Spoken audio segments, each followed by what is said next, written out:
Big Boss 8 infinity of fun and emotions. ఒక small request అండి, వీడియోలోకి వెళ్ళే ముందు నా వీడియోస్ చూసి నన్ను ఆదరిస్తున్నారు, అలాగే నా ఛానల్ సబ్స్క్రైబ్ చేసి నన్ను సపోర్ట్ చేయండి ప్లీజ్. వీడియోలోకి వెళ్ళిపోదాము. మీ అందరికీ తెలుసు, ఈరోజు బిగ్ బాస్ హౌస్లో కాంతారా క్లాన్ చీఫ్ ఎలక్షన్ నడుస్తుంది. ఇప్పటి వరకు ఆట చాలా రసవత్తరంగా సాగింది. ప్రెడిక్ట్ చేసిన వాళ్ళే టాప్ 2గా ఉన్నారు. అది కంటెస్టెంట్ల ప్రయారిటీ ఇంట్రెస్ట్ని బట్టే వెళుతూ టాప్ 2కి వచ్చారు. వాళ్ళే సీతక్క మరియు ప్రేరణ. వీళ్ళలో ఎవరు గెలవబోతున్నారు ఈ వీడియోలో నేను కంప్లీట్గా నా ప్రెడిక్షన్ చెప్తున్నాను, నా ఒపీనియన్ చెప్తున్నాను. అది తారుమారు కూడా కావచ్చు.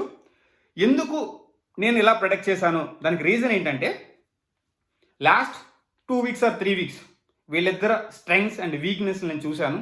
దాన్ని బట్టి నేను ప్రెడిక్ట్ చేయగలుగుతున్నాను. సీతక్క యుక్తి ఉపయోగించడంలో కానీ శక్తి ఉపయోగించడం కానీ చాలా స్ట్రాంగ్. ఏదైనా గేమ్ అనేటప్పటికీ అన్ని ఆయుధాలు పట్టుకొని వచ్చేస్తుంది గేమ్లోకి. కానీ ప్రేరణ దగ్గరికి వచ్చేటప్పటికి గేమ్లో కొంచెం ప్రెషర్ వస్తే సడన్గా డిమోటివేట్ అయిపోతుంది, డల్ అయిపోతుంది, తింగరగా చేస్తుంది, గేమ్ని మర్చిపోయి తెలివి తక్కువగా గేమ్ ఆడుతుంది. అది నేను లాస్ట్ 3 వీక్స్ బట్టి చూశాను అనమాట. సో వీళ్ళిద్దరితో కంపేర్ చేసుకుంటే 99% ఛాన్సెస్ సీతక్క గెలవడానికి ఉన్నాయి. సో సీతక్క కాంతారా క్లాన్కి చీఫ్ అవ్వబోతుంది అనేది నా ఒపీనియన్, స్ట్రాంగ్ ఒపీనియన్ అనమాట. ఒకవేళ సీతక్క కాంతారా క్లాన్కి చీఫ్ అయితే టీమ్స్ ఎలా ఉండబోతున్నాయి చాలామంది అనుకుని ఉండొచ్చు, అంటే ఈవెన్ లైవ్ చూసిన వాళ్ళు అనుకుని ఉండొచ్చు బిగ్ బాస్ ఈ 2 టీమ్స్ని షఫల్ చేస్తాడు అని చెప్పి. నా ఒపీనియన్ షఫల్ చేయడు అని. అంటే ఇద్దరిని క్లబ్ చేసి మళ్ళీ కోరుకుంటారు కదా, ఆటల్లో కోరుకోండి అంటారు కదా, అలాంటి జరగదు అని నా ఒపీనియన్ అనమాట. నా ఒపీనియన్ ఏంటంటే కాంతారా టీంలో ఆల్రెడీ అభయ్ వెళ్ళిపోయాడు. అభయ్ ప్లేస్లో శక్తి టీం నుంచి సీతకు వచ్చి చీఫ్ అవుతుంది. స్టిల్ శక్తి టీము స్ట్రాంగ్గానే ఉంటుంది. ఉన్న 5 మెంబర్స్తో శక్తి టీం స్ట్రాంగ్గానే ఉంటుంది. అండ్ కాంతారా క్లాస్ 6 మెంబర్స్తో ఉండబోతుంది అన్నది మై స్ట్రాంగ్ ఒపీనియన్ అనమాట.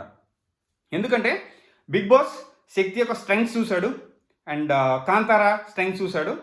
సీతకి వెళ్ళడం వల్ల కొంచెం బలం పెరుగుతుంది, కానీ శక్తి టీంని ఓడించేంత బలం ఇంకా రాలేదు. కాబట్టి షఫుల్ చేసి మళ్ళీ గేమ్ని క్లిష్టపరచడం అనుకుంటున్నా. అంటే మళ్ళీ ఏమైపోతుందంటే మళ్ళీ షఫుల్ చేశాడు అనుకో, మళ్ళీ ప్రయారిటీస్ మారుతాయి, మళ్ళీ ఆలోచనలు మారుతాయి, స్ట్రాటజీస్ మారుతాయి. నేను అనుకోవడం ఏంటంటే ఉన్న టీమ్స్ని అలాగే ఉంచి చీఫ్ని మాత్రము మూవ్ చేస్తాడు. అయినా కానీ శక్తి టీం వీక్ అవ్వదు, కాంతారా టీం కొంచెం స్ట్రాంగ్ అవుతుంది. స్టిల్ శక్తి టీంని ఢీ కొట్టడం అనేది అంత ఆశామాషి కాదు. కానీ చూద్దాము సీతక్క చీఫ్గా తన యుక్తి శక్తి 2 ఉపయోగించి నిఖిల్తో ఎలా పోరాడుతుంది అని. నాకైతే ఈ 2 టీమ్స్ నేనైతే ఏమైతే ప్రొడక్ట్ చేస్తున్నా 2 టీమ్స్ స్ట్రాంగ్ టీమ్స్ అనుకుంటున్నాను. మున్ముందు రోజుల్లో ఇవి ఒక రేంజ్లో ఫైట్ ఉంటుంది. గేమ్కి ఒక ఏమంటారు ఆ కిక్ ఉంటుంది. అది నా ఎక్స్పెక్టేషన్ అనమాట. ఒకవేళ నా ప్రొడక్షన్ రాంగ్ అవ్వచ్చు, బట్ ఏంటంటే 3 వీక్స్ బట్టి నేను ఈ ఆర్ట్ని అనాలిసిస్ చేస్తున్నాను, బిగ్ బాస్ని అనాలిసిస్ చేస్తున్నాను. సో మై స్ట్రాంగ్ ఒపీనియన్ నా ప్రొడక్షన్ రాంగ్ అవ్వదని. బట్ రాంగ్ అయితే ఏం చేయలేము, ఇట్స్ ఆల్ ప్రొడక్షన్స్. ఏంటంటే ప్రొడక్షన్స్ అనేది మనం తీసుకున్నట్టు అనాలిసిస్ని బట్టి ఉంటుంది. ఒకసారి రైట్ అవ్వచ్చు, రాంగ్ అవ్వచ్చు. ఇప్పటి వరకు లాస్ట్ 3 వీక్స్లో నేను చేసిన వీడియోస్లో 99% నా ప్రొడక్షన్ వర్కౌట్ అయింది. అందరికంటే ముందే అభయ్ ఎలిమినేట్ అయిపోతా నేనేం చెప్పాను, ఈవెన్ శేఖర్ భాష కూడా, ఈవెన్ బేబాక్ కూడా. So my production is like టిల్లో 100%, బట్ నేను స్టిల్ ఇంకా 99% తీసుకుంటున్నాను. సో మై ప్రొడక్షన్ 100% అని ఈ వీడియో ప్రూవ్ చేస్తాను అనుకుంటున్నాను.